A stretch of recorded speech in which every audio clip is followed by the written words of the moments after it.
भारत वर्षरे आपण देखिथिबे विभिन्न प्रकार पूजा पीठरे अनेक लोक बेयार बड़ी पूजा अर्चना काम करथांती।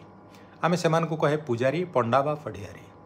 आहरी मध्य देखिथिबे किछि लोक पूरा अर्धनग्न अवस्था किंबा पूर्ण नग्न अवस्था विभिन्न समय देखा जाती। आमे तांको कौन कहे बाबा बा साधु लोक माने तांको पूजा करिथांती, तांको पाद धूली निथांती, तांको आशीर्वाद लोड़ी थांती। किंतु आपण मार्क करचंती जदि गोटे झील बा गोटे युवती सर्ट्स पिंधिकी बाहर को बाहरी पड़ला तेबे आम भारतीय लोक मानकर एटा बर्दाश्त हुएनि, हजम हुएनि एवं कही थांती एटा केड़े निर्लज्जटाम, एटा कौन आम संस्कृति इत्यादि इत्यादि समालोचना करिथांती।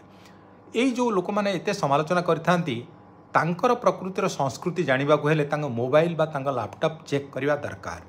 आउ जानिबा दरकार जे एमानकर दृष्टिकोण शॉर्ट ना से युवतीर शार्ट शॉर्ट।